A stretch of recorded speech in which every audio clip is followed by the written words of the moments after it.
Yahoo! Hello, everyone, and welcome to You'll Probably Agree.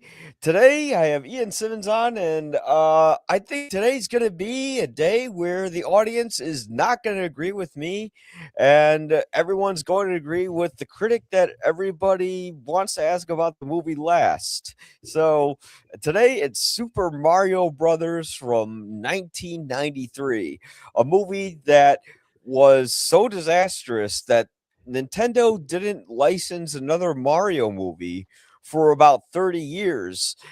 It's a film that everyone seems to hate. Everyone, when they see this movie, they go, "It's nothing like the game.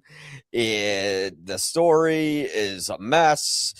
There's no thorough line to it, and it's an overall unpleasant experience." And I understand the criticism, and here's the thing. I'm not saying I'm right about it, but I liked how it took something and made something totally different and took chances, and it's something that we don't see a lot of movies do today with property, and for good reason, because films like this happen. And the entire story behind the making of it was is more interesting than the movie itself, as it is the case with a lot of films. But Ian, what are your thoughts on Super Mario Brothers from '93, which apparently is missing from existence now? We had to we had to find some means to find it.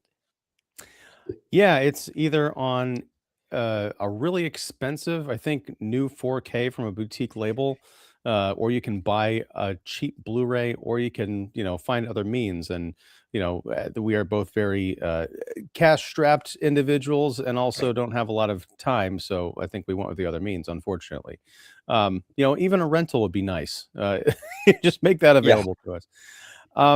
But I will say, I think I've seen this movie 3 times in my life. I probably watched it a few years ago, but I've blacked that out of my memory. So that goes to show what I think of it. When I first saw it at age, 16 back in 1993, I hated it because I grew up watching and playing Super Mario Brothers. They had a cartoon show in the early 90s. I played all the games up to that point. So I was a big fan. And to see this take on it, I understand what they were doing with what they had, but it's one of those things where it's like, if this is what you're going to put out, then just there's a reason George Lucas didn't make the Phantom Menace in the mid 80s. Okay. Mhm. The technology was not there. And so I'd say the Mario Brothers is kind of the same thing. Just wait. Now, having watched it again for this show, I still think it's a pretty terrible film. I think it's fascinating in terms of what they tried to do with what they had, but watching it now from more of an adult and film critic lens, it's fascinating. Um, I can't say I was bored. I was bored in 93. I was not bored here because I kept thinking about what I was watching and why I was seeing it and what I was thinking about it. So, yeah, I recommend this movie, surprisingly enough, but not if you want to see a Mario Brothers movie. For that, I think you still got to go to the Illumination films, which I think have been, I know we disagree on this. You were on my show this past week talking about Mario Galaxy, but I think for my money, the two Mario Brothers movies have been the most successful in their purest form video game movie adaptations that I've seen. I think for Mario, it's the purest. I think The Last of Us on HBO is my favorite for season one. Season two is about as boring as Last of Us Part Two, the game. But when it came Well, I'm to strictly about movies. Yeah. Yeah. yeah, movies, it's hard for me to find like a film to video game adaptation for a feature film that still is pretty good, that has consistently entertained me. I know there's one that's out now, and it's about some smaller game, and it's getting like rave reviews. So I need to check that one out. I don't know the name of it at It's the top of my Exit. head. I think it's Exit 8 or something. I think that's what Yes, it is. yeah, Yeah. yeah. I haven't seen the trailer for it. I've never played the game. I just heard about it like 3 days ago, so I don't know. But I mean, and again, I know nothing about it, but it would seem to me that an independent game would be just about where it's at in terms of trying to adapt something in its purest form. I mean, they had Markiplier's movie from earlier this year. Yeah, it was earlier this year. that was a low budget game and a low budget movie that ended up doing gangbusters because it gave the people exactly what they wanted within the budget that they could pull it off. So yeah, I think there's some factors there that really add up to a successful experience. Whereas Mario 93, again, interesting and admirable, but not successful, I don't think. Yeah, I think the biggest problem was the tone. They didn't really nail what, because Mario's supposed to be light and fun and colorful.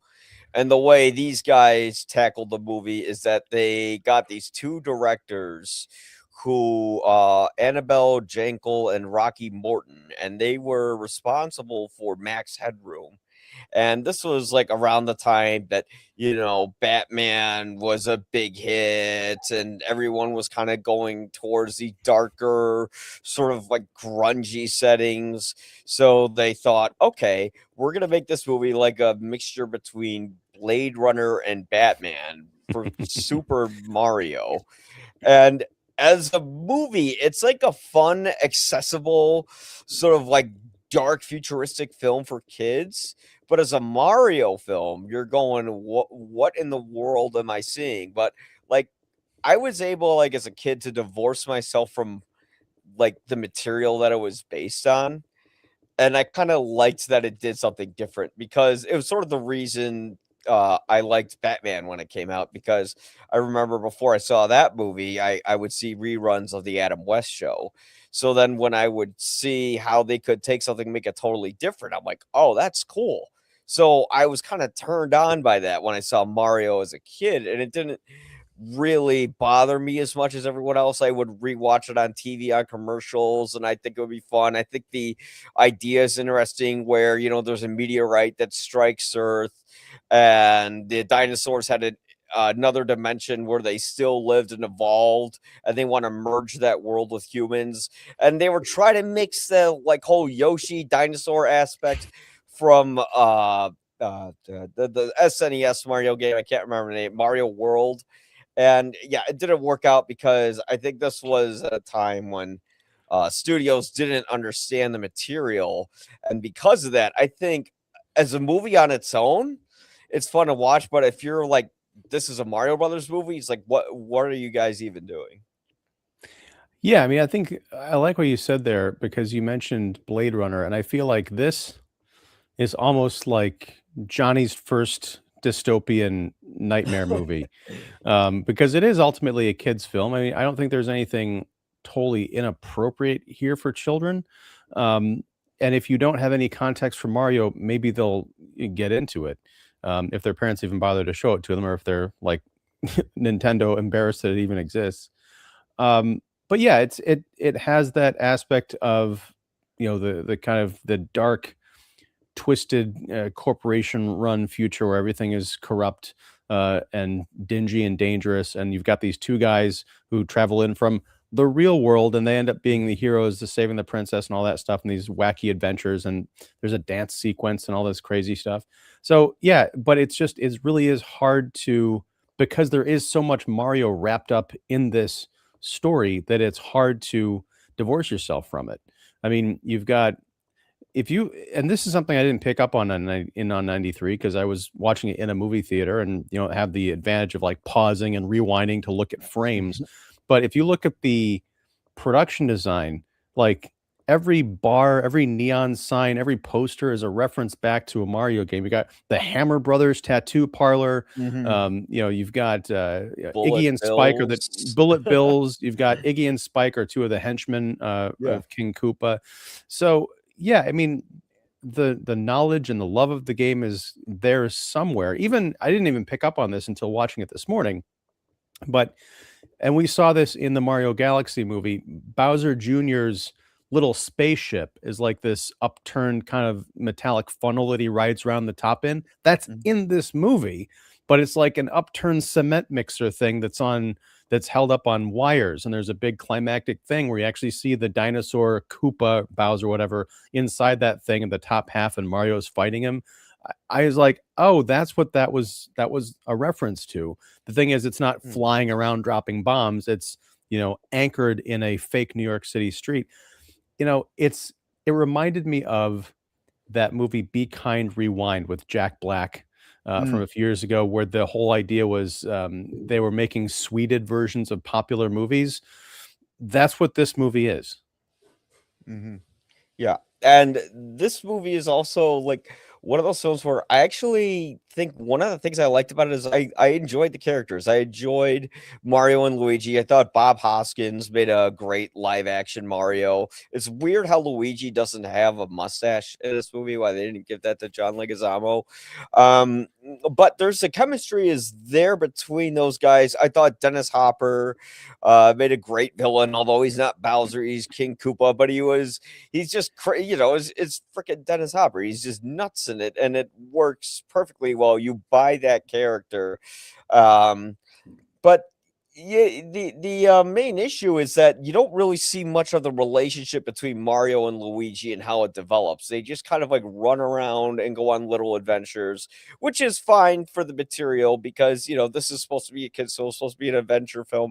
But I think because there wasn't a lot of character development in any way, it was just like one set piece after another gets this weird backdrop. Like audiences weren't really on board with it. I mean, there's also just that weird element where you have Princess Daisy's father who's like part of this fungus, and then when he finally is freed from it, there's just a funny scene where he's like, "Oh, the plumbers rescued me," and then he never like reunites with Daisy, and they never have a scene together. Although the movie's kind of like building up to that, but it never really goes anywhere. Like the story kind of feels like it's slapped together in a way, but there's a lot of good movies that are slapped together as well, so it didn't bother me so much.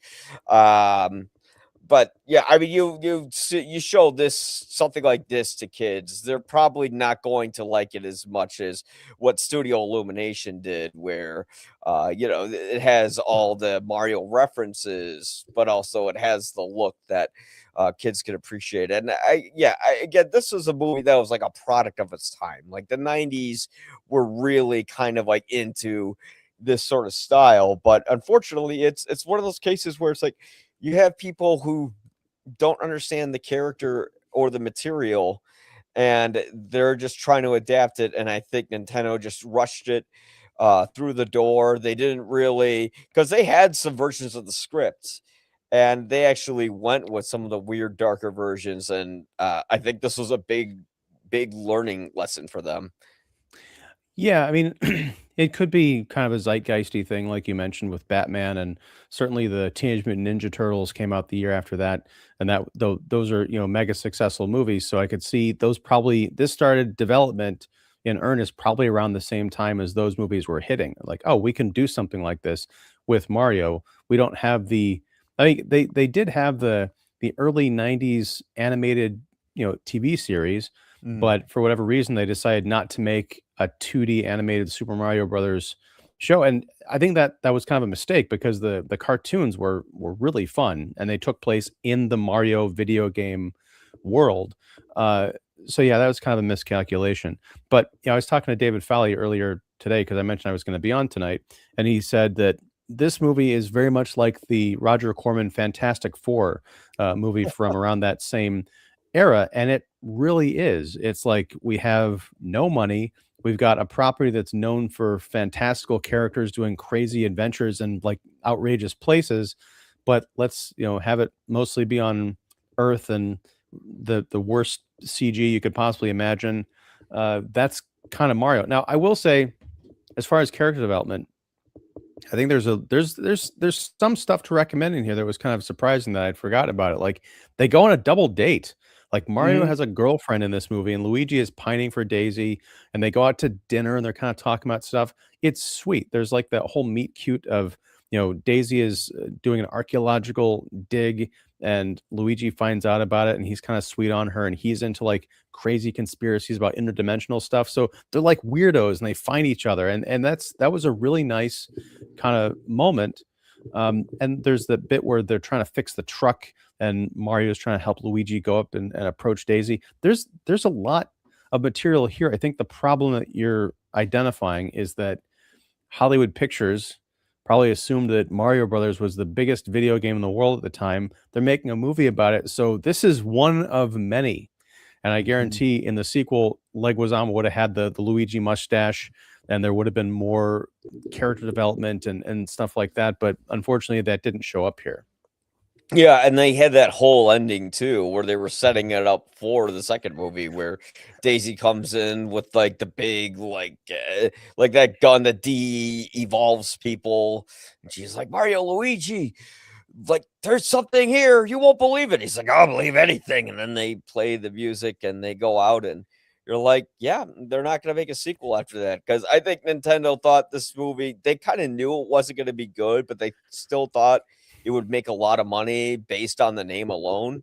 And here you kind of learn, well, no, if you have a name that's tied to something that people know and you're not faithful to that material, it's not going to work out. You know, like look at Mortal Kombat. That movie, the original one, that movie, now it's not filled with blood and guts and all that like the game, but it follows the story and the characters pretty closely and the look and the feel. So they were, you know, they were able to make something that the fans liked. And then they made Mortal Kombat Annihilation, which, oh man. Well, and that's the thing is because that movie came out in '95, I think, the first Mortal Kombat, and Mhm. it was a hit.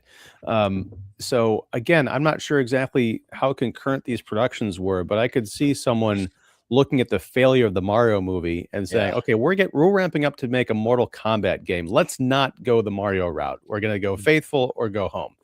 Um, so yeah, again, there's something about the early to mid 90s. It was very much an experimental time because you look back 30 plus years on where comic book movies were, where video game movies were.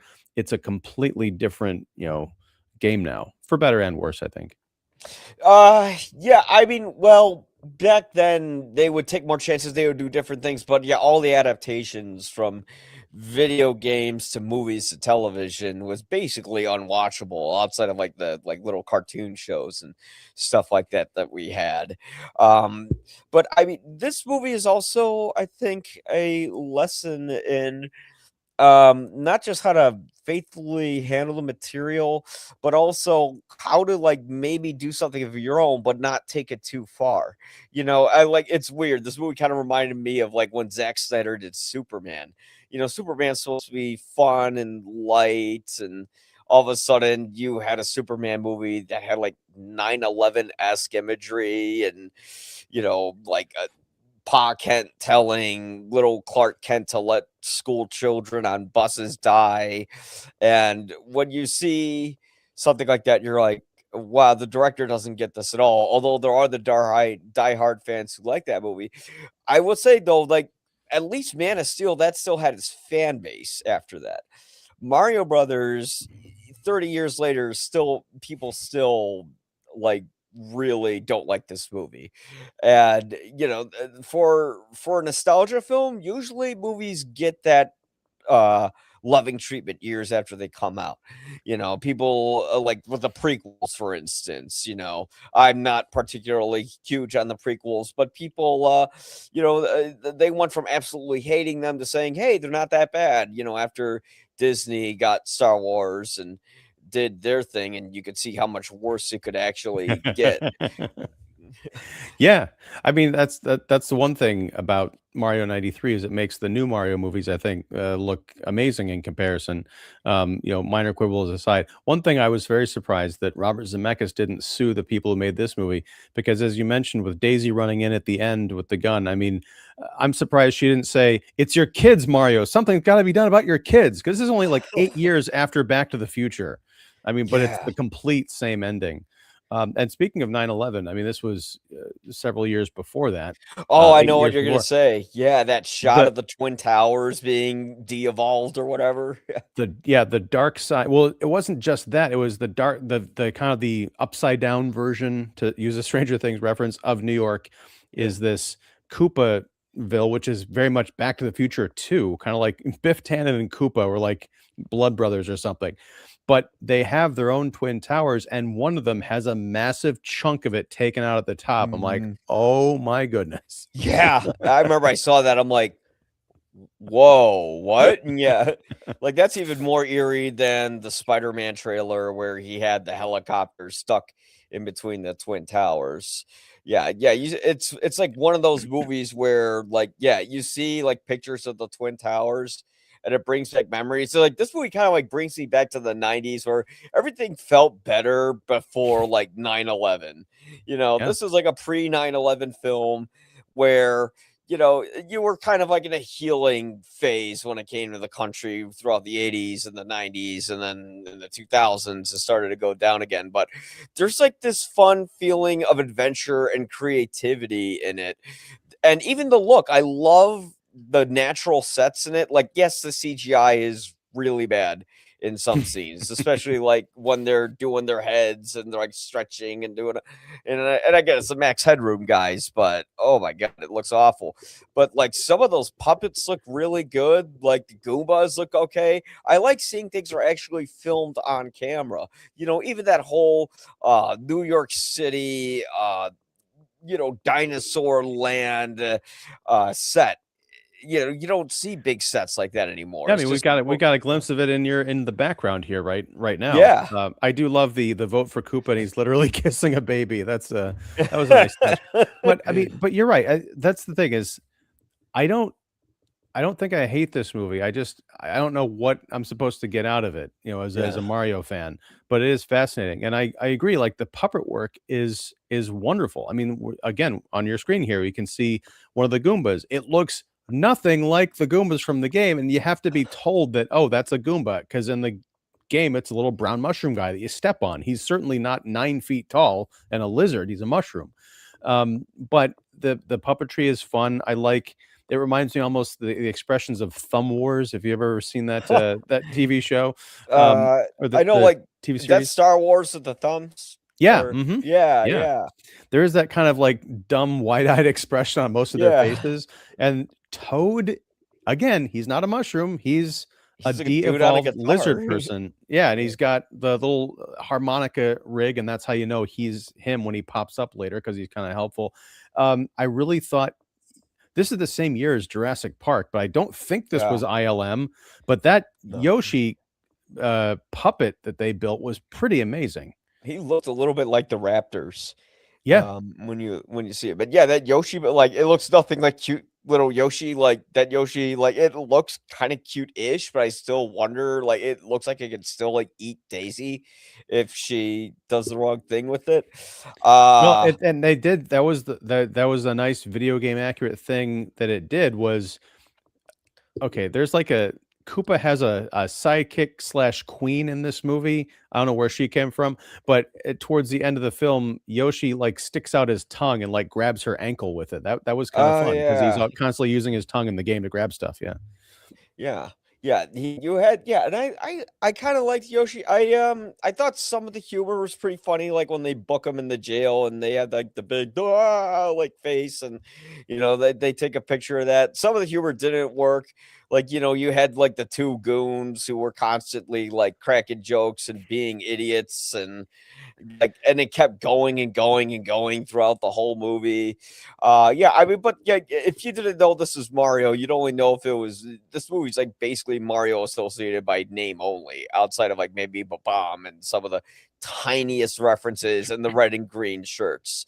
It was interesting how the difference between Mario and Luigi, it's kind of like different from like when the games came out later before like Luigi's Mansion and all that, where it's like Luigi's kind of the scaredy cat and Mario's the brave one. And in this one, like Mario's more the trepidatious one, and Luigi is more like the outgoing, come on, let's go, Mario, let's do this kind of guy. Yeah, I mean, he he's the I mean, Leguizamo is probably in his early 20s, so he's pretty much the protagonist of the film, and Mario is the older brother who has to be kind of drug along, like you're saying. It was kind of a fun dynamic. I like Bob Hoskins' look here, but I don't like him as Mario here because he's kind of just playing a Bob Hoskins-esque sort of character. And I think part of that goes back to the dynamic we're talking about, where he's not really the lead in his it's not even his own movie because technically it's the Mario Brothers movie, so Mhm. either one of them could take center stage, but that's kinda Luigi in this. Yeah, and well, the funniest thing is that this was before we even knew what Mario sounded like. Because like from what I remember as a kid, it wasn't until like Mario 64 that we had Charles Martinet. Oh yeah, there he is. I brought him for this podcast. Give him his voice. That's my Mario from childhood. That yeah, I brought home with me. But before Charles Martinet came out and he gave him, the iconic "Oh, let's go, I'm a Mario" kind of voice, we didn't know what he sounded like, We so he could did. have. Okay, In the it was at the late 80s or early 90s, there was that Mario cartoon show that would okay. play, like, it was like an after school thing. Captain Lou Albano of WWE fame played Mario, because they would do these like live action intros. It kind of reminded me of Red Letter Media, where they would Oh have yeah, like the kind of the intro pieces, and then they'd show the cartoons. It was like a 2D animated cartoon. So they had representations of what Mario sounded like, but that cutesy like helium Italian guy thing, that was later. That wasn't really part of the show. yeah, yeah, and I think like from this movie, they kind of like the game developers kind of learned like, oh, how do we make these characters different? And yeah, I mean, it took, 30 years for them to bring it back to the screen. And I'm wondering what kind of finally gave them the confidence to do. I think because enough time has gone by, they were able to do that. They were able to finally say, okay, people want to see a Mario Brothers movie, but this time we're gonna do, outside of the script, everything right. Where we're gonna get the look right, we're gonna get the characters down, we're gonna get the levels. They got all of that, but I felt like there was just much more ingenuity and passion that was brought into this production, or maybe not passion, but ingenuity brought into this production. I think there's a lot of passion with the animated films. Like maybe it doesn't come through in the script, but when it comes to the visuals and even the casting, there is a charm to it. Although maybe not Jack Black as Bowser. It's like if he has that high of a voice, just get someone with lower Yeah. tone.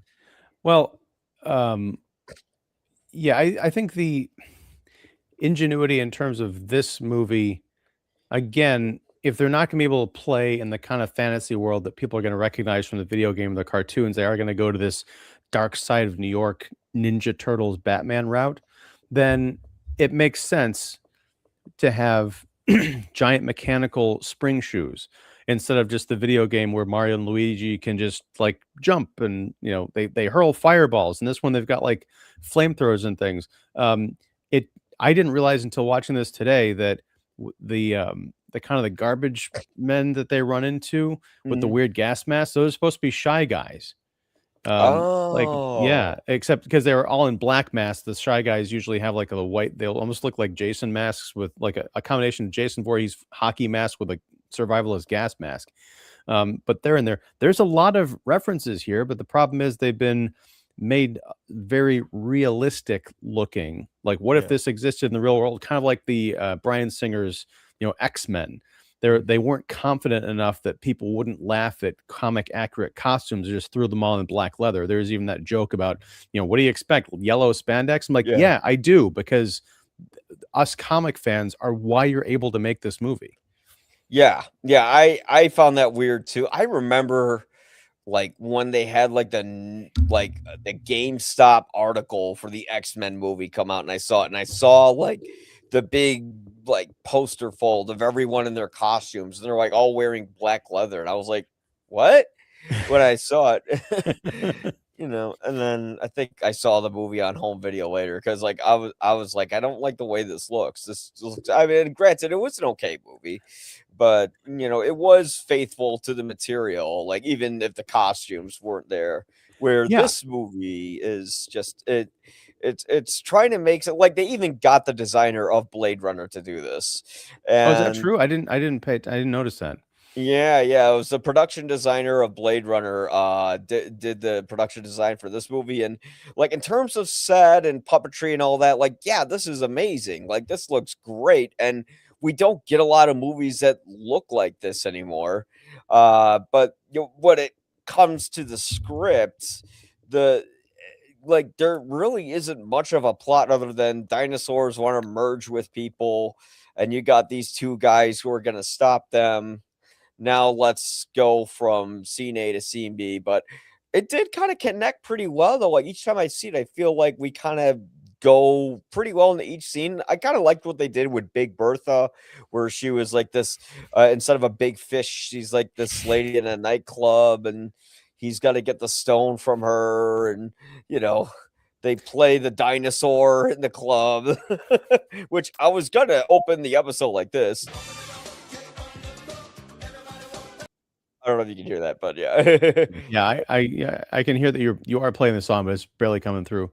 Um, but Is yeah, I mean, it it was an interesting choice. Um, and I recognize the actress. I just don't know where I've seen her, but I've definitely seen her before.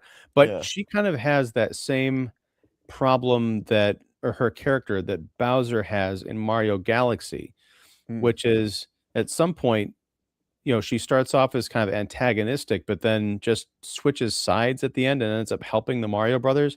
Is it because she just thinks Mario is cute or what? Because when yeah, he steals the necklace after that dance scene, she's kind of like looking around. She almost looks hurt rather than yeah. mad. But then when the guys need to escape and she can help them, she does. I'm like, I don't know. Did I miss like 6 scenes here? What happened? Nah, it just came out of nowhere. She's all of a sudden like, "I'm gonna help you." Like, "Wait, why are you gonna help me?" And that was probably because, like, when they were making this movie, they went through, like, multiple versions of the script. There was, like, 5 rewrites, like, per day, like, on each scene. And at a certain point, the actors just gave up, like, even trying to study for the character, and they would just do the lines. The production was so much of a nightmare that just to get through it, Bob Hoskins and John Leguizamo would do shots in between scenes just so, like, they could be motivated going. Which is why, like, oh yeah, like in the beginning when they're driving the truck, like Bob Hoskins actually hurt his hand because Leguizamo was drunk when he was driving it, and the door like fell shut on his hand, and they had to like put like a fake cast on it throughout the rest of the movie. Like they've asked like Bob Hoskins, like, what was the worst movie you've ever worked on? Super Mario Brothers. Dennis Hopper said it was Super Mario Brothers. Well, that's oh, one thing I wanna mention before I say the next thing. Yeah. I watched all through the end credits, and I noticed, um, Dan Castellaneta, who voices Homer Simpson, he's the narrator in this movie, and you might even forget there is a Really? narrator because there's a narration at the very beginning, but there's nothing at the Not end. It's just like, even, we yeah. just gotta explain some stuff up front, but this isn't a narration kinda movie, but yeah, it's Homer Simpson. Wow. I had no idea that was him. Yeah, it's one of those movies that like it's you could tell it was one of those productions that they rushed through the door, but yet they kind of produced something that's still pretty memorable. Because I mean, maybe it's because I was a kid and I saw it, and as a kid, you kind of like anything you see or whatever appeals to you. Like to me, I always like the dark, kind of grungy Batman stuff. Sure. That's what appealed to me more than the light, fluffy stuff. Um, so to me, I liked it, but I feel like this is a movie where it should be available. I don't know why they don't make it available on platforms. Like, If I had to guess, it's probably a rights issue. I don't know who yeah, owns Hollywood Pictures, what mega conglomerate has absorbed that, but I know, like I mentioned, there was I think it was last year I saw an ad for it. Some boutique like home video label put out like this massive, like this is Lawrence of Arabia of trash cult video game cinema 4K collection that had all sorts of extras and discs and bonus stuff on it. I never bought it, but I'm curious to see what is in that package and what mm, people who are defenders of this, like serious diehards, have to say about it. Not saying it'll turn me around, but it's fascinating to see, as they say, one person's trash is another person's treasure. But yeah, I would say it's probably a licensing issue of some kind. yeah, that probably is what it is. I mean, it's unfortunate though because it would be interesting for because there is a lot of curiosity about this movie. There's a lot of videos on the internet about it. A lot of people have like done research on it, and yeah, it's probably not only rights issues, but there's like no real demand to see it, so they're not going to go out of their way to have people go out and rent it and all that. Um, Maybe. I mean, but that's the thing is like I I don't know about the streaming infrastructure, but it seems like if you had the rights to stream this, you could just throw it up there and forget about it unless there's like an ongoing significant cost to keep it up there. You're going to get people who again are curious, especially when you've got Mario and Mario Galaxy being, this is the biggest movie of the year we're talking about right now. Wait a second, there was a live action movie from the 90s. People will shell out $4 to watch that. Even if yeah, they turn it off halfway through, they still got your money. yeah, exactly. I think it would spark their curiosity, and it would be a good way to market it. I know John Leguizamo in an interview recently said he was disappointed because he thought there wasn't enough diversity in the new Mario Brothers movies, which I think he's just mad they didn't reach out to him for like a guest spot or something like that in it. Yeah. You know?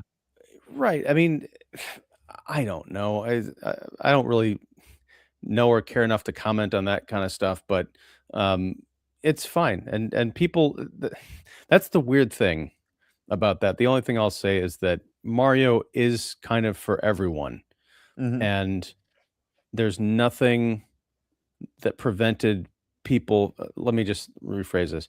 The game is mega successful. It has been for over 40 years at this point, probably closing in closer to 45. And that's not just because one demographic is playing it. It's not like these games were built for one kind of person. It's built for everybody. And when you're adapting that, especially honoring the source material, anybody can go to this movie and enjoy it, even if they quote unquote don't see themselves on screen. Yeah, and I think this was a an issue where this movie was trying to please everyone, where it's like, okay, we want to please Mario fans, so we'll have some small references in it.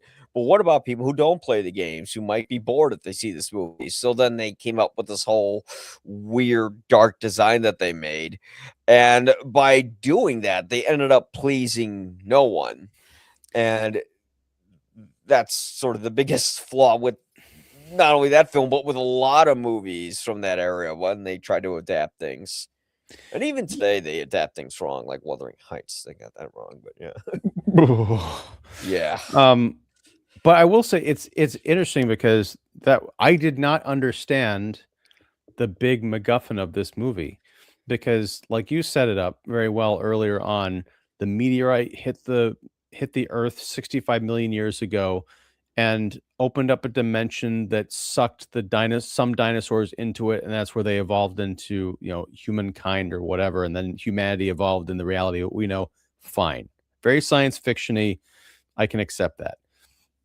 What I don't understand is how this rock that's on Daisy's necklace, if you plug that into the meteorite that is being held by Koopa, somehow that opens up the portal and allows people to go through again. Like, what?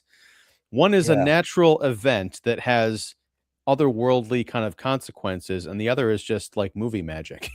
Well, I think the whole movie's movie magic when they have guns that can turn people into monkeys and dinosaurs and stuff like Well, that. but even Yeah. but that's still movie science fiction That's because they're in a true. lab, they Yeah. develop the ability to do this, but I don't understand how they would even know that restoring that fragment. And are we to believe that there's only one fragment from this meteorite that fell off of Mm. it and it happened to end up on a necklace? Like there's stuff that just doesn't make sense.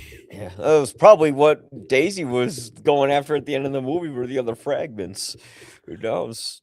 That would I have don't made know. sense for a sequel, but yeah, there's a lot of plot holes with this movie because this movie's kind of messy. Um, but it's a fun messy, it's kind of like one of those fun bad movies. It's entertaining throughout the whole thing. I even like the score a little bit, Alan Silvestri, yeah. yeah, yeah, it's a pretty creative like, it's a catchy tune. It's not the Mario tune that everyone knows, but I remember Ellen Silvestri's score more than the score from the new movies. Like, I can't recall a single song from them, but I can Well, I mean, recall but all the Mario visuals, except for Peaches. Well, but I mean, specifically in Mario Galaxy, it's all or most of it is reimagined tracks from the Mario Yeah, Brothers video game levels. yeah. and you get a little bit of that in here. I think you get the one up and the start jingle. I mean, the movie opens very similar Yeah. to Mario Galaxy with the da da da da da da, Yep. that whole thing. Um, so yeah, and I also like there's like that weird kind of 2D, almost Super Nintendo graphics of the dinosaurs, and then the meteor strikes, and then it kind of becomes real, and that's all the narration prologue. So yeah, this movie is weird. I just there's just something I can't quite get over because there's so much Mario-ness in it, but it is not Mario really, Yeah. that I can't quite bring myself to enjoy it or recommend it other than a fascination. Yeah, it's more of an experiment than anything. Like for me, I enjoyed. I think it's a fun, kind of different kids movie. It's like Jurassic Park, but not scary, and it's set in like this different world. This like accessible Blade Runner. It's kind of cool. Like I remember I enjoyed it, and then I remember like years and years and years ago, I watched it with a few friends of mine, and they enjoyed it. I think it was just one of those cases where it's like, yeah, you have Mario, his name is all over the place. You have all the references, Luigi, Goombas, Toad, and yet it's done in this very weird dystopian way, which probably wouldn't appeal to most kids. And that's why it wasn't exactly a success, but it is a memorable kind of production because it is so unusual. And we don't get a lot of movies like that anymore. Everything is very by the beat. This is exactly how it is in the comics or the books. And it's fun to see something that was a little different where I feel like, and I know we disagree on this, the studio Illumination films are so much like here are the things yet here's barely any story at all. Although the first one had a little more story than the second one. Well, I mean, again, we disagree on that, but I think there's a bit of a contradiction in what you just said. Here's what you know, but there's barely any story to it. That's what we know. Mario Yeah. Brothers does not have a rich, deep lore. It's got rich, deep visual design and level creation, but Yeah. it's always the same game. Yeah. Mario and Luigi have to go get something. They have to blast a bunch of guys and jump up on things to get it and dodge and weave and all that stuff. The fact that they turned that into two highly successful movies with any kind of like without just recreating a video game, I think says a lot. You can go in the different direction, which is Mario Brothers 93, where it's a lot of stuff that not only wasn't in the games, but doesn't make sense when you think about it.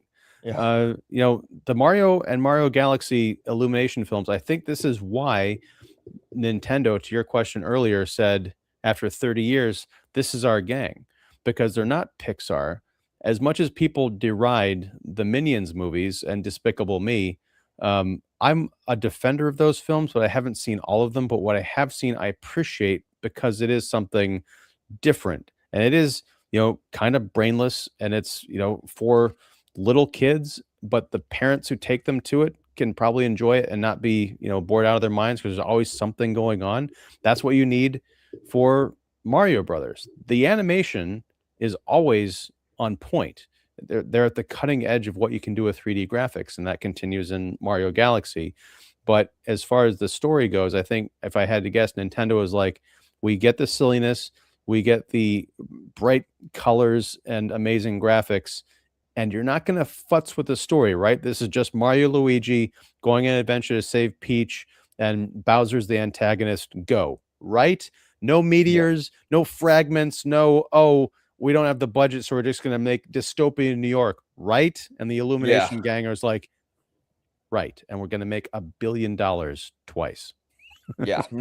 And you know what? In fairness, it is making the money and the kids like it. So, it is doing the right thing. I felt like, yeah, there isn't much of a story with the 93 film either, but I think it was different enough where I was interested to see what happens to the story, although everybody kind of knows, oh, okay, Mario and Luigi will take care of the meteorite, the bad guy will lose, blah blah blah.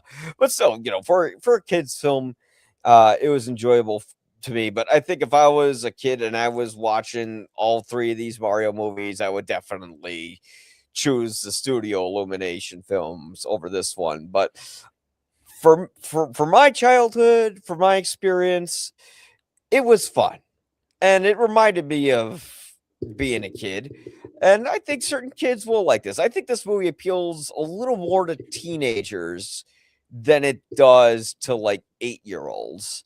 And I think that was the problem, is that they were going with that demographic when they should have been thinking younger. Yeah, I mean, I showed this to my youngest, who's 8. Yeah. I didn't show him. I showed him the trailer because my wife and I were talking last night because he wanted to stay up and watch a movie. I'm like, oh, I need to watch the Mario '93 film. What do you think? And he was like, they made a live action one. I'm like, yes, they did. So my wife was like, let's watch the trailer. So we did, and the look on my son's face was as if I'd shown him 9/11 footage. And he's like, I don't want to see that. So I watched it by myself this morning. Oh, I'm sorry I traumatized your kid. Well, no, he didn't. He just watched. No, He I'm just kidding. watched the trailer, so he didn't watch Yeah. the whole thing. Oh His Mario is God. still Illumination Mario.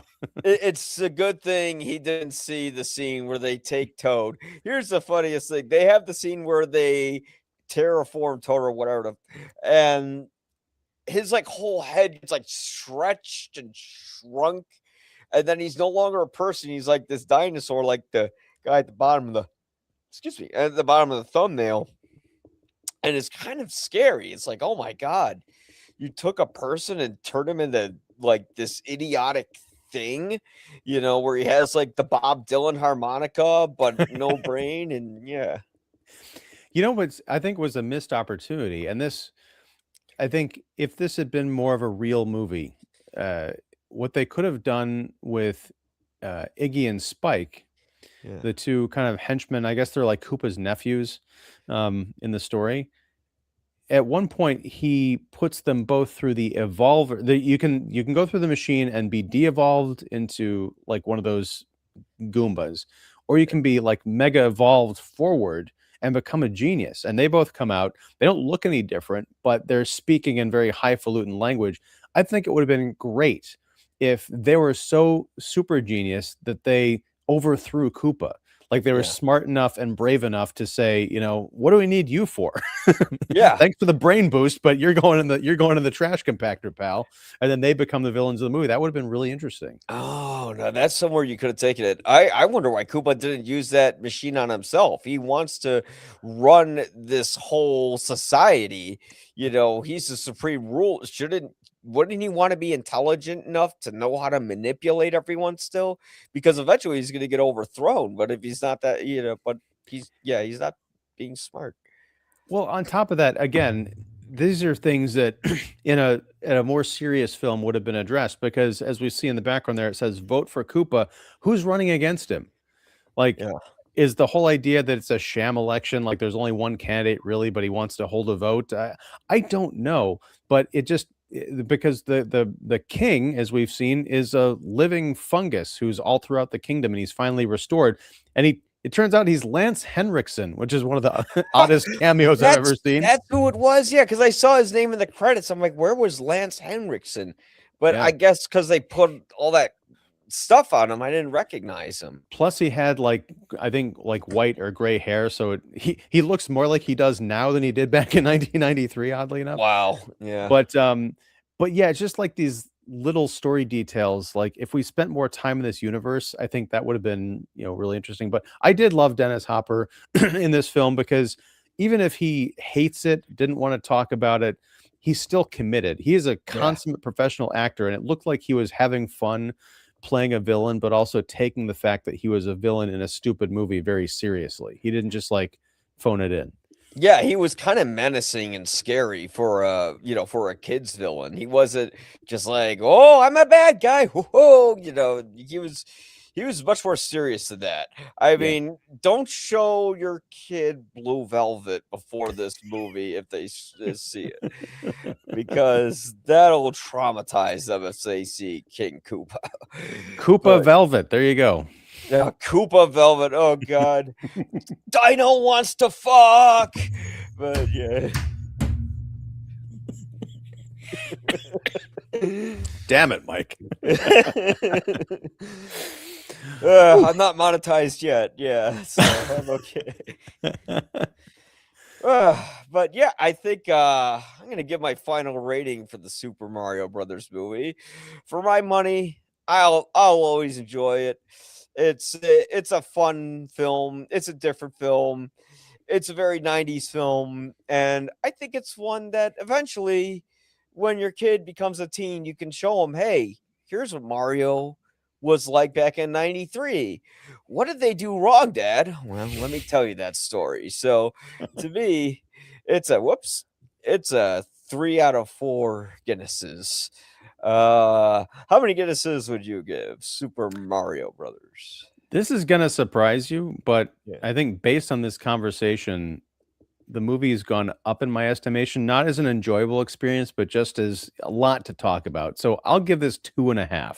Nice. 2.5. You see, that's what we do here. We change minds. You'll probably agree. But folks, so let's see if there's any comments. There aren't. Good. So guys, if you liked what you saw, remember to like, subscribe, comment, and all that. And until next time, you'll probably agree. You'll hopefully agree. And if you don't, let me know why respectfully, because I will delete any disrespectful comments. Thank you very much, and have a good one, folks.